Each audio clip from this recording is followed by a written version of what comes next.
En février dernier, Liam Thoman, un jeune Ontarien de 22 ans, est disparu au beau milieu du village piétonnier du Mont-Tremblant. Et près de 300 jours plus tard, au moment où je vous parle, cette disparition-là, elle est complètement inexplicable.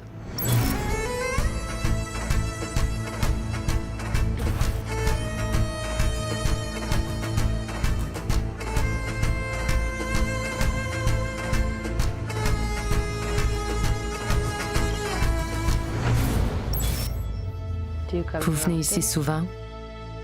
Oui, je dors ici, assez souvent. Vous dormez dans son lit? Oui. It's days, it's months, and still no answers. Avec mon collègue Jacques Taschereau, on a passé pas mal de temps avec la famille de Liam et croyez-moi, ils vivent l'enfer. Avec l'aide des gens sur place à Mont-Tremblant, ils essaient de garder Liam dans l'esprit des gens, dans l'espoir de faire surgir de nouveaux indices. On a donné l'ordre à un employé d'aller effacer ceci pour le bien paraître. On ne veut pas montrer que quelqu'un est disparu d'ici. Mais les proches de Liam ont aussi appris à la dure que de publiciser la disparition d'un jeune homme, ça peut entrer en conflit avec les objectifs marketing d'une station comme Tremblant. Bienvenue à Enquête.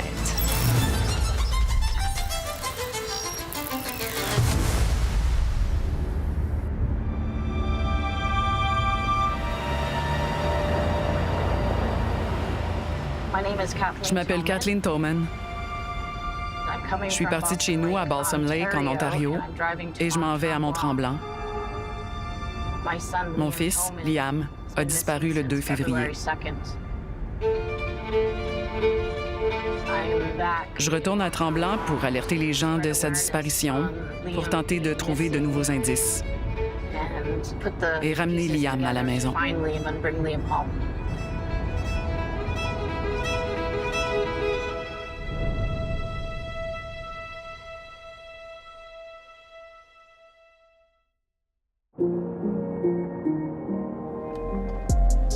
Rien ne laissait présager qu'une tragédie se préparait le 31 janvier dans cette voiture. 3 amis en direction d'un beau week-end et Liam est le plus excité du groupe. On a tellement hâte d'arriver sur place, de se lancer dans la montagne. Partis de Whitby, en banlieue de Toronto, ils arrivent après 5h30 de route au Mont-Tremblant. Le paysage s'ouvre tout d'un coup. On voit la montagne, les chalets sur le côté. On en a plein la vue. On voit pas ça souvent. C'est vendredi soir, la première nuit dans leur chambre à l'hôtel Tour des Voyageurs.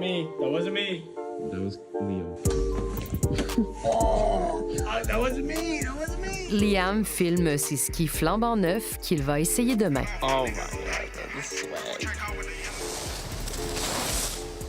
Rendu au sommet, il trouve ça vraiment beau. Il dit « Prends une photo de ça, prends une photo de moi avec l'affiche. »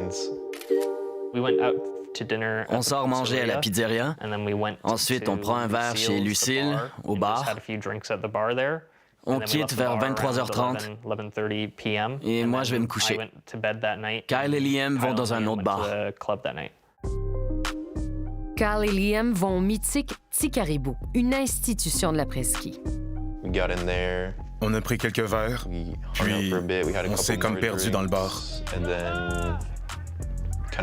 1 heure a passé, je le voyais plus, et le bar commençait à se vider. Je le texte, « T'es où? » Pas de réponse. Alors je me suis dit, « OK, je retourne à l'hôtel. »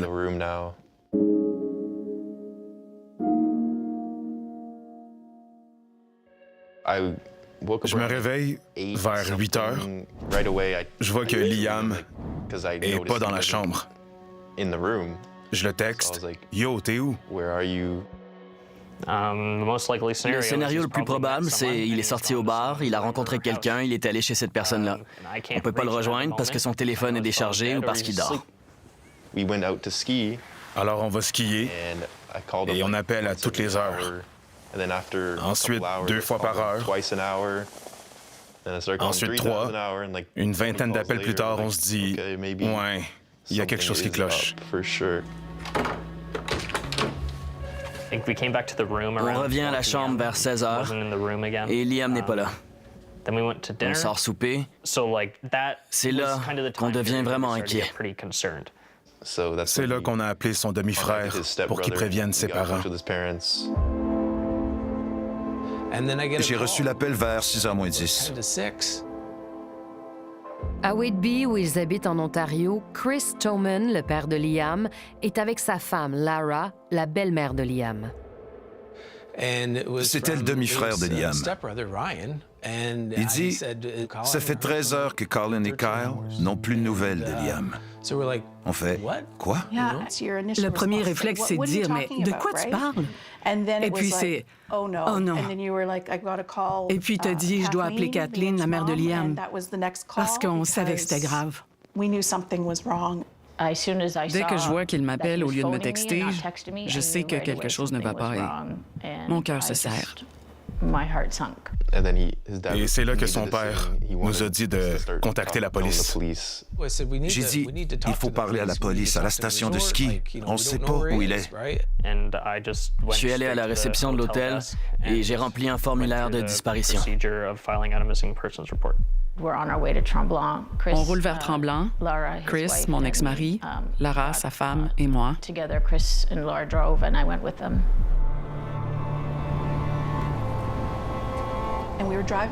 Cette nuit-là, on roulait en pleine tempête.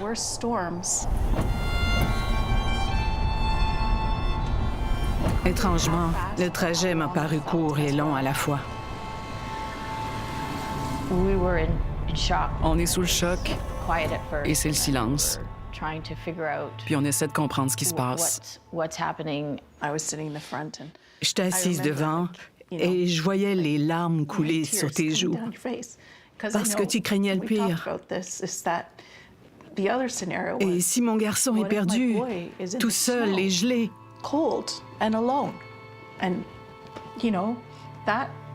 je me rappelle t'avoir demandé, « Veux-tu que je conduise? »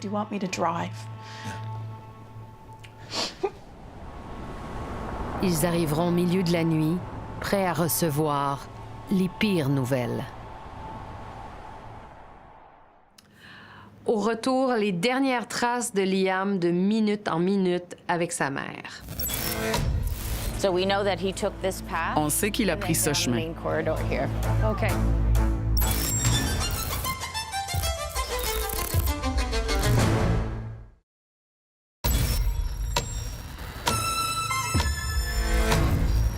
Dans la nuit du 1er au 2 février, Liam Toman est sorti au bar Le Petit Caribou et quelque part entre là et son hôtel, il s'est passé quelque chose. On refait le chemin exact avec sa mère, Kathleen.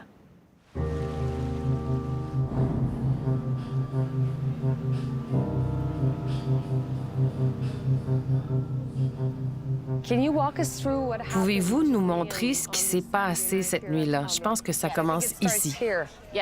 Oui. Après avoir mangé une pizza, Liam et un de ses amis vont boire des shooters au bar central. Puis ils vont au Petit Caribou. Le Petit Caribou qui est par là. Oui. Il est quelle heure? Il est environ minuit. Et Liam est avec un ami? Oui, l'autre ami est rentré se coucher. Il était fatigué de sa journée de ski. Liam reste ici jusqu'à la fermeture et se fait mettre dehors à 3 heures du matin. Je vais vous montrer le chemin qu'il a pris vers son hôtel. OK. On sait qu'il a pris ce chemin. On sait aussi qu'il était bien habillé pour la température. Il porte son manteau de ski, sa tuque, ses gants, des combines. En face, c'est son hôtel. La Tour des Voyageurs 2. Oui. C'est là qu'il reste avec ses deux amis. Oui. Qui, à ce moment-là, sont dans la chambre. Oui. C'est à peu près ici qu'il parle avec des gens et qu'il montre son hôtel du doigt. Liam va dans cette direction. Il n'entre pas dans l'hôtel. Il continue.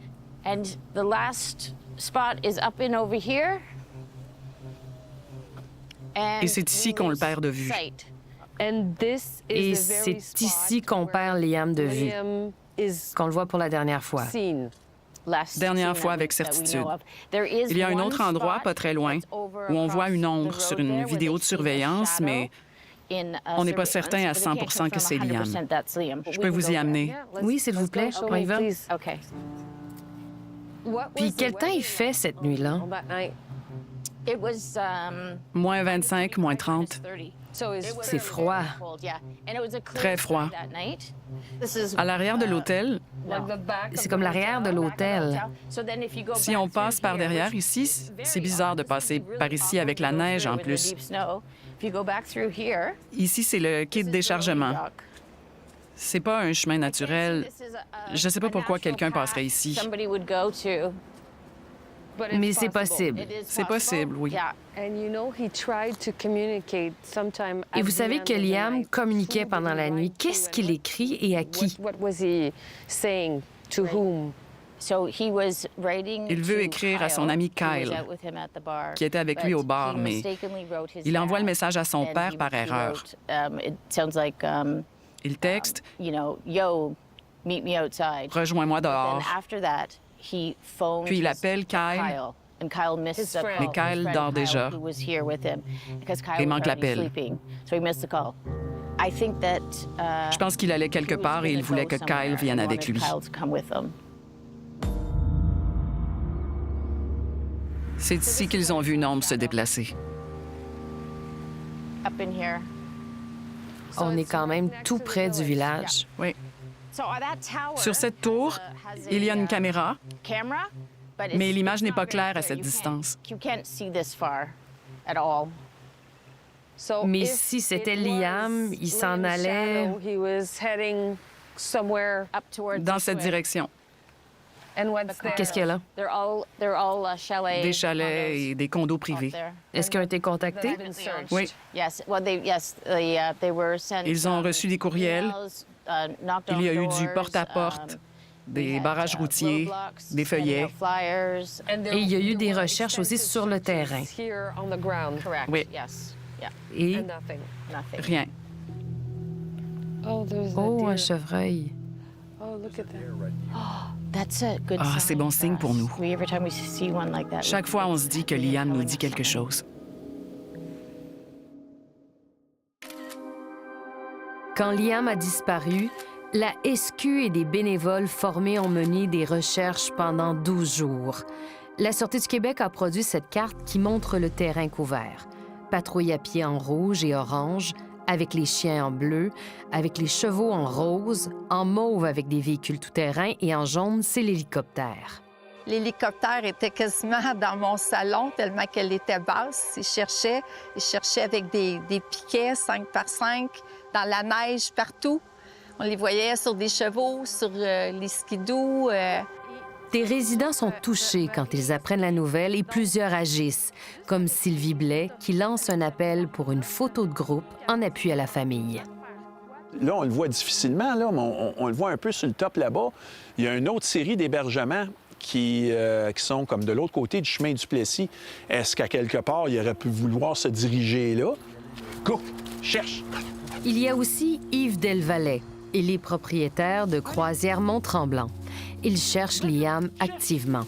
Tous les matins, je vais sortir avec mon chien puis aller marcher dans la région. Je me suis dit, bon, tant qu'à aller faire des marches comme ça, je vais essayer d'aller orienter mes destinations à des endroits où il pourrait être susceptible peut-être que le jeune se retrouve, là, tu sais. Allez, cherche! Hop! En même temps, les policiers commencent leur enquête. Ils ont une foule de pistes à explorer. Où allait Liam? Qui sont ces gens à qui il a parlé? Que se sont-ils dit? Mais d'abord, ils veulent tout savoir à propos de Liam et questionnent son entourage. Ça, c'est en 8e année. Liam est là, et là, c'est moi. On a 13, 14 ans. Au tout début de l'enquête, la police cherche à établir le profil de Liam. Shireen Kamisa est importante pour eux. Après ses parents, elle est probablement celle qui le connaît le mieux. Liam est mon meilleur ami. On est amis depuis qu'on a 5 ans. Quand on jouait au parc. On a été aux mêmes écoles primaires et secondaires. Les enquêteurs veulent savoir si Liam a quelque chose qui le rend plus vulnérable à une disparition. Ils m'ont demandé où Liam et moi avons été à l'école et qu'est-ce qu'on faisait pour s'amuser. Et puis ils ont parlé de drogue et ce genre de choses. Si Liam avait des secrets, s'il était hétéro, ce qu'il est. Je ne crois pas que Liam avait de stress financier. On ne prenait pas de drogue, lui et moi, jamais. Il était bien mentalement. Surtout qu'il allait en ski pour un week-end. Il était heureux. C'est en haut. Sa mère cherche dans l'intimité de son fils tout indice qu'il se passait quelque chose d'anormal dans sa vie. Ce sont les boîtes de son nouvel ordinateur. La chambre est petite, mais il a une belle vue.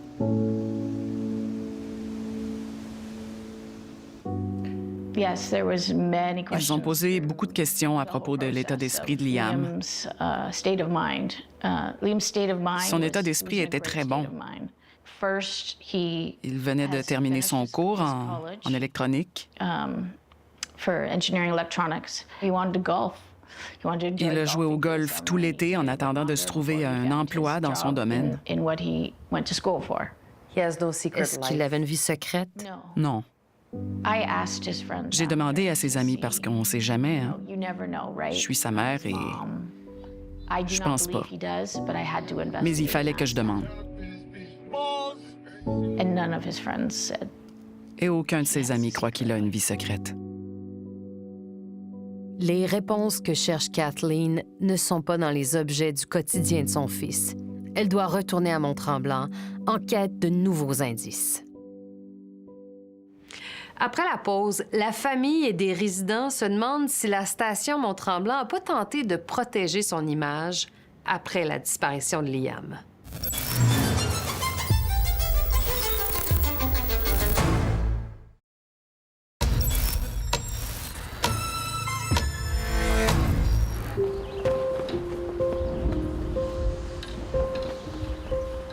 Kathleen cherche toujours des réponses au Mont-Tremblant.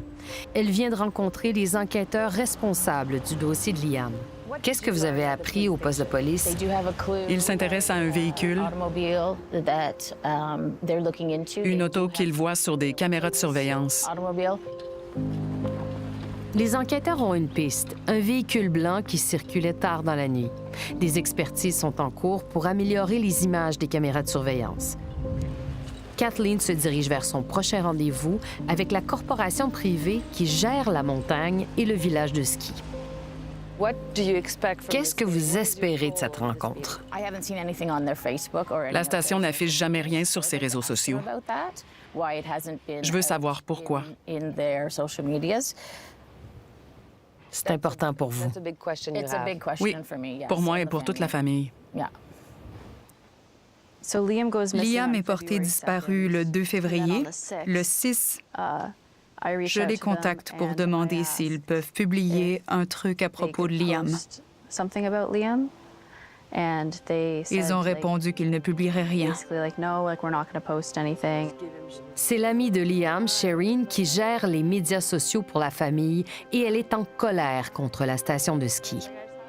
3 jours plus tard, le 9, je leur ai envoyé une petite affiche et ils ont refusé.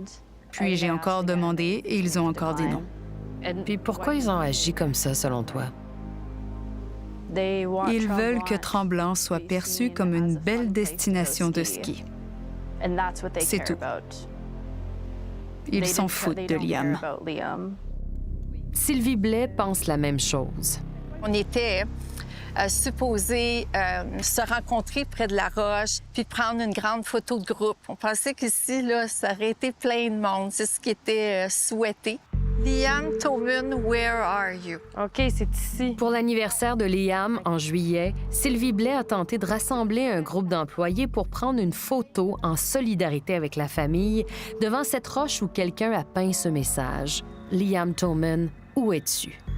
Puis personne qui est venu à la rencontre. Puis pourquoi tu penses que personne ne s'est présenté? Bien, je sais pas, ça démontre de la peur. Tu travailles pour une organisation, as-tu peur de perdre ta job? Mais ce n'est pas tout. Le message qui avait été peint en blanc a aussi été effacé. Même message dans la montagne, il a aussi été effacé. J'ai trouvé que ça manquait d'empathie. C'est un message d'amour, c'est un message, un cri du cœur d'une mère qui cherche son fils. Nous cherchons des gens qui travaillaient à Tremblant l'hiver dernier et qui pourraient nous en dire plus. Nous avons quitté Tremblant, mais Kathleen, la mère de Liam, est toujours là. Elle poursuit ses efforts auprès des commerçants du village. Quoi de neuf ce matin? Je demande à des commerçants de me remettre leurs vidéos de surveillance. Je veux mieux comprendre le trajet de Liam après le petit caribou. Elle a aussi obtenu des pistes intéressantes. J'ai rencontré quelqu'un qui est employé à l'hôtel Marriott et qui m'a aidé à identifier une personne qui a parlé à Liam cette nuit-là. Je vais prendre des notes. C'est quoi son nom déjà? Guillaume. Je le prononce probablement pas bien. Non, c'est bien. Guillaume. Il travaillait ici. Il vient de France. Il travaillait à l'hôtel Marriott. Puis là, il est où? In Yukon, OK. Au Yukon. OK, ça, c'est des bonnes infos. These are good information. Nous allons chercher ce Guillaume, l'une des dernières personnes connues à croiser Liam dans la nuit du 2 février. Le père de Liam nous suggère aussi de parler à quelqu'un d'autre. Il y a un homme de la place. Liam a parlé avec sa blonde ou sa fiancée. Il a abordé Liam et l'a questionné. Chris Toman n'arrête pas de penser à cet incident au petit caribou et à l'homme qu'on voit discuter avec son fils. Je me demande, est-ce que Liam l'aurait énervé?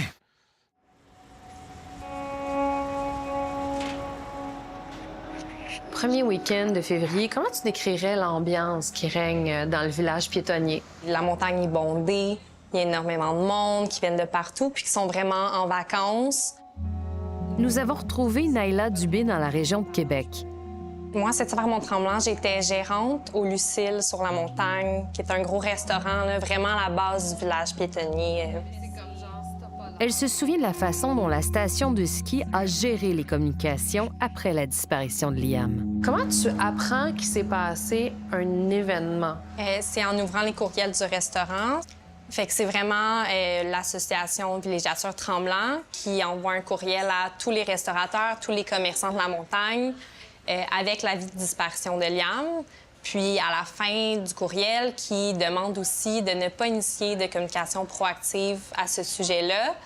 Puis que s'il y a quelconque question des médias ou des touristes sur la montagne, de les rediriger là, à Mont-Tremblant directement. Toi, qu'est-ce que tu en comprends? Je pense que le message que ça laisse sous-entendre puis passer, bien, c'est de pas en parler, puis de faire un peu comme si de rien n'était. Ça laisse vraiment présager que Mont-Tremblant se soucie vraiment énormément de leur image puis des revenus, puis qu'après, la vie humaine en tant que telle, c'est pas la priorité. Là. Hors caméra, plusieurs personnes nous ont dit partager ce point de vue. Avais-tu l'impression que les gens étaient au courant de la disparition de Liam? Les touristes, non, pas du tout. Les touristes qui étaient là début février, ils n'ont pas été mis au courant, puis ils sont partis de leur voyage, de leurs vacances, sans même être mis au courant là, de cet événement-là. Il y avait beaucoup de monde, que quelqu'un l'ait vu, c'est sûr que quelqu'un d'autre a vu quelque chose.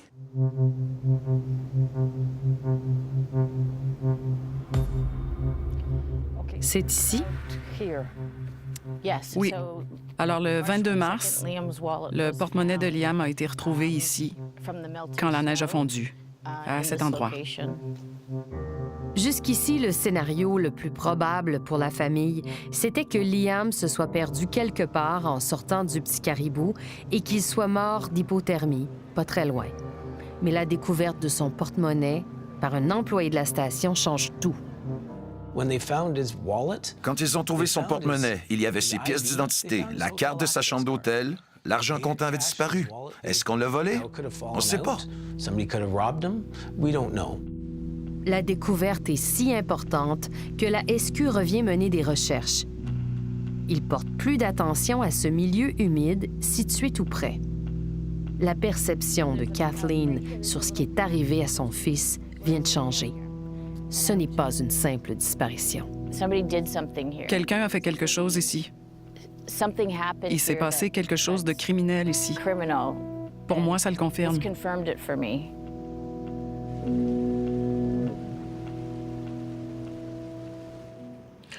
Après la pause, les mystères du téléphone de Liam. Nous avons trouvé son iPad et on pouvait voir la dernière position de son téléphone. C'était juste à côté de son hôtel. Juste à côté.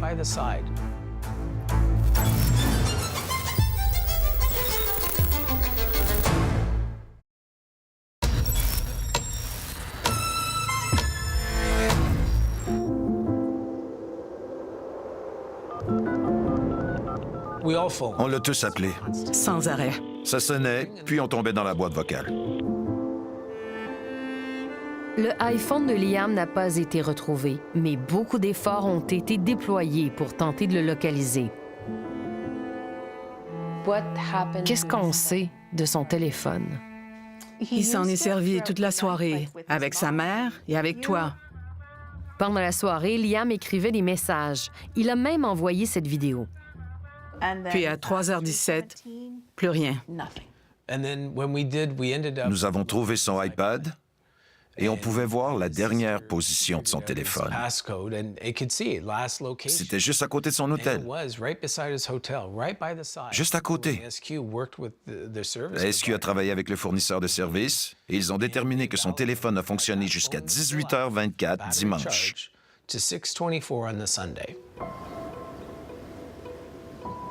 Le dimanche 2 février à 18h24, le iPhone de Liam a signalé sa présence une dernière fois à une tour qui domine le village.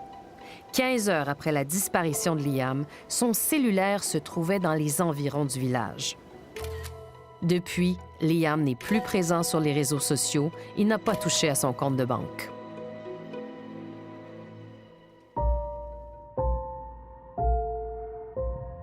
En septembre, la Sûreté du Québec nous envoie quelques-unes des vidéos de surveillance qu'elle a en sa possession.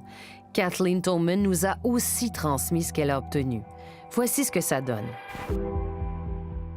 Liam apparaît entre deux bâtiments. Au fond, le Petit Caribou qu'il vient de quitter. Il tient son cellulaire à l'oreille. Le même moment, vu d'un autre angle. Liam passe devant le bar Le Central. Il range son téléphone dans sa poche. C'est probablement le moment où il appelait son ami Kyle, qui dormait déjà. Encore le même moment où il passe devant le Central en rangeant son cellulaire. Puis, il se dirige vers son hôtel. Juste quand cette vidéo se termine, c'est là où il est photographié par la caméra de surveillance du Chocolato. Puis cette vidéo quand il passe devant le restaurant Au Wok. Enfin, cette dernière vidéo, captée de la terrasse d'un restaurant. Tout en haut de l'écran, c'est l'hôtel de Liam, mais on ne le voit pas. Liam est ici derrière les chiffres. Il parle avec des gens qui ne sont pas dans le champ de la caméra. Liam montre une direction du doigt, puis il s'en va d'un pas sûr dans cette direction qui pourrait le mener vers l'arrière de son hôtel. C'est la dernière fois que Liam est vu clairement. Avec qui parlait-il? Que se sont-ils dit? Nous les avons retrouvés cet été après plusieurs démarches. On est venu du Petit Caribou par là, par ce chemin-là. Puis on a marché jusque devant l'hôtel, devant les portes de l'hôtel. C'est là qu'on a rencontré Liam, qu'on a discuté avec lui. Lui, c'est Hugo, et lui, c'est le fameux Guillaume. La mère de Liam les cherchait partout, dans l'espoir qu'ils se souviennent d'un petit détail qui ferait avancer l'enquête. Et ce soir-là, on était à la boîte de nuit du Petit Caribou. Déjà, il faisait très froid. Puis je me souviens, Hugo, il s'était fait voler sa veste dans la boîte de nuit.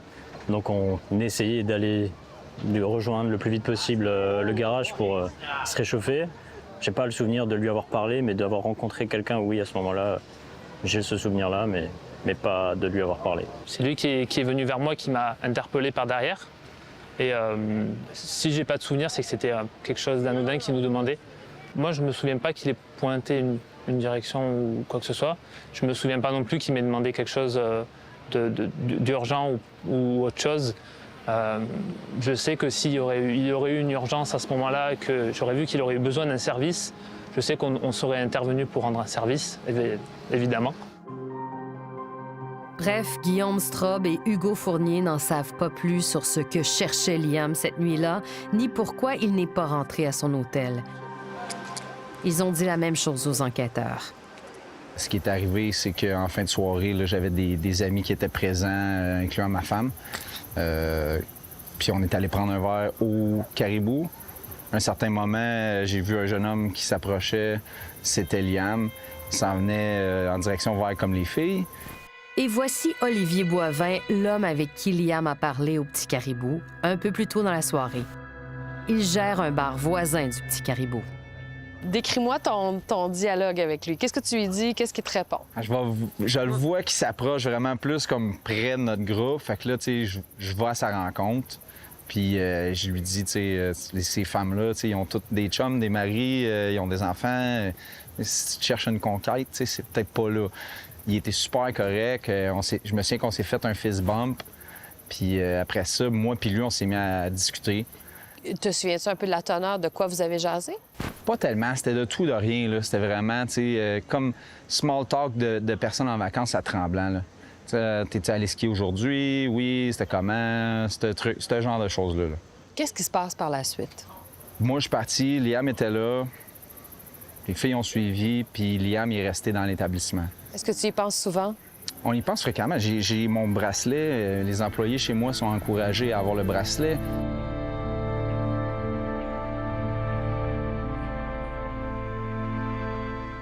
Toutes les pistes aboutissent derrière l'hôtel.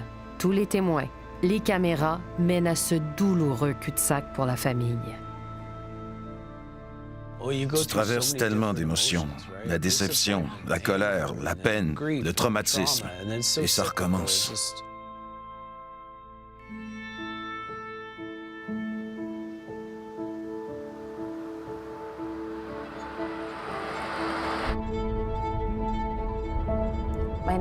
Je m'appelle Heather Stuka et je viens de Beaumont, en Alberta, où je vis avec mes filles et mon mari. Je roule vers Sun Peaks, en Colombie-Britannique. C'est un centre de ski semblable à Mont-Tremblant, près de Kamloops.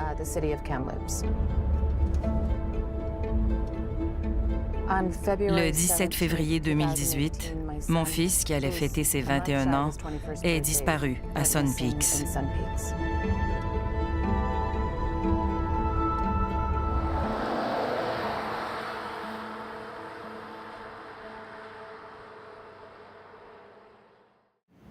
Après la pause, une autre disparition et des ressemblances troublantes.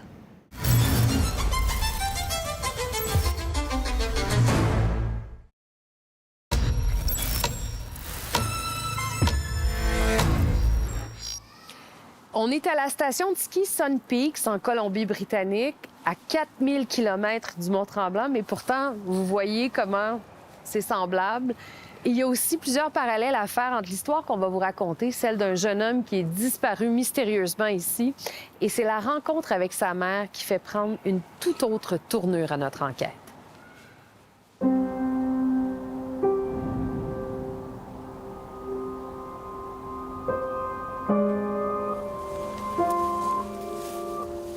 C'est ici que Ryan travaillait? Oui.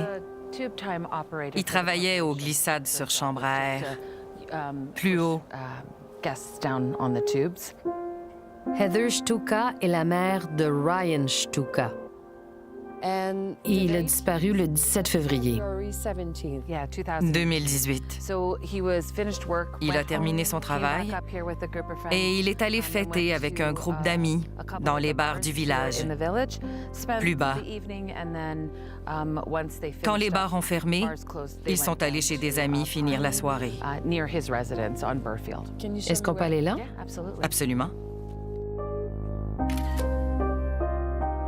Parti de chez ses parents dans leur banlieue d'Edmonton, Ryan, presque 21 ans, travaillait depuis peu à la station de ski Sun Peaks en Colombie-Britannique. Puis, la nuit du 17 février 2018,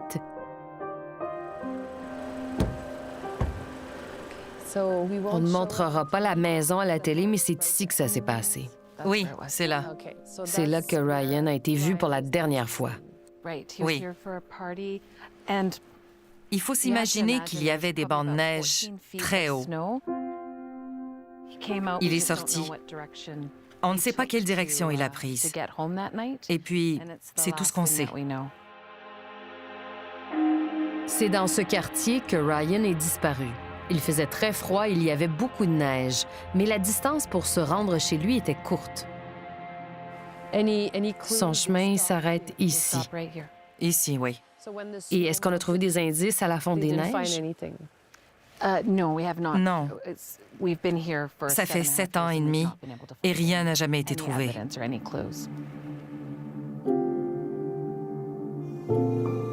Deux jeunes hommes sans histoire, presque le même âge, disparaissent sans laisser de traces dans des centres de ski. C'est troublant. Quel amateur de documentaires criminels ne serait pas excité? Justement, Heather Shtuka connaît le prix à payer quand on est victime de cette culture du true crime. Je scrutais les conversations en ligne parce que j'avais peur de passer à côté d'un indice. J'ai découvert que les gens y déversent plutôt toute leur cruauté. Le cauchemar de la famille Thoman, sa famille le vit depuis 7 ans.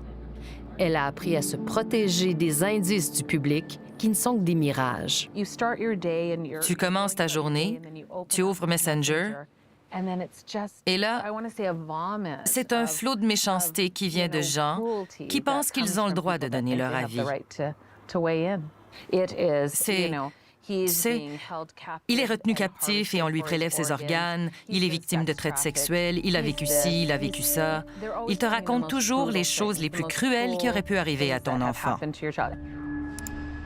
Les proches de Liam le vivent déjà. Son amie d'enfance, Shereen, a vu apparaître des théories funestes sur ce qui serait arrivé à son ami. Le plus dur, c'est les gens en ligne qui parlent comme si c'était un divertissement. Ces gens publient des commentaires sans réaliser que ça peut être blessant ou méchant. Le seul conseil que je donnerais aux familles qui vivent ça, surtout à la famille Thoman, c'est de s'en tenir aux faits dont vous êtes certain, de gérer vos attentes et de poser vos limites. Pour la famille Shtuka, le réconfort est venu de ces mêmes lieux de malheur. Des habitants, des commerçants de Sun Peaks et même des propriétaires de la station touristique, une entreprise japonaise. La compagnie Sun Peaks et la municipalité ont été incroyables. La compassion et l'empathie dont ils ont fait preuve nous ont beaucoup facilité les choses ici. Jamais n'a-t-elle senti que la station voulait mettre en sourdine la disparition de Ryan, contrairement à ce que la famille Thoman a perçu de Station Tremblant après la disparition de Liam. C'était le cas jusqu'à la fin de l'été, où un changement a commencé à s'opérer. Ce sont les nouvelles affiches dans les 2 langues. Kathleen et Shereen sont de retour à Tremblant. Avec le reste de la famille, elles distribuent de nouvelles affiches dans le village. Et dernièrement, la station Tremblant semble les appuyer davantage.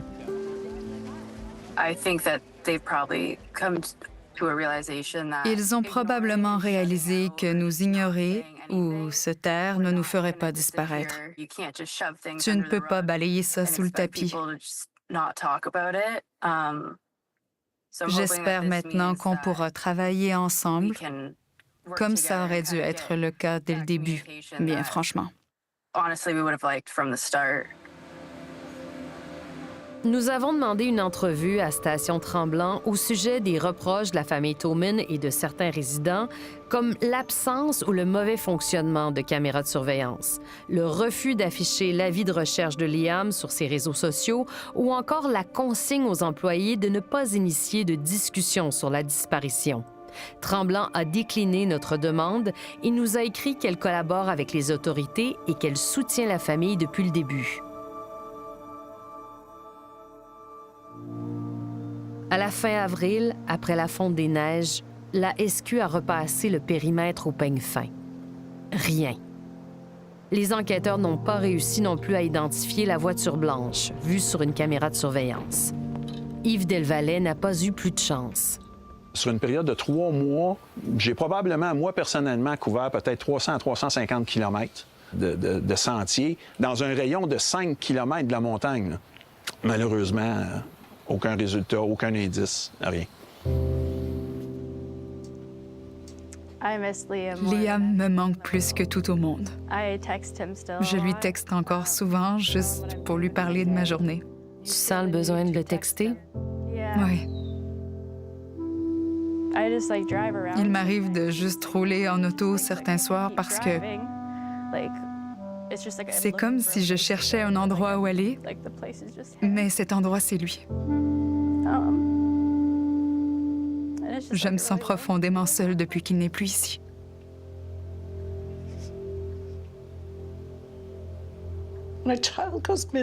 Quand un enfant disparaît, ça affecte tellement d'aspects de ta vie.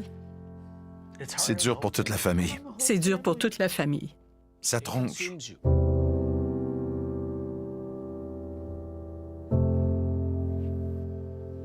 Vous venez ici souvent? Oui, je dors ici, assez souvent. Vous dormez dans son lit? Oui.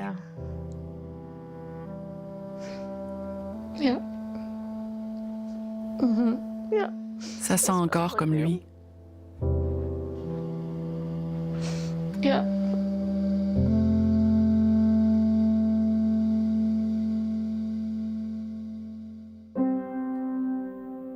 Si vous souhaitez vous plonger davantage dans cette histoire et dans notre démarche journalistique, on vient de préparer un balado dans la série Histoire d'enquête. C'est disponible sur la plateforme audio de Radio-Canada.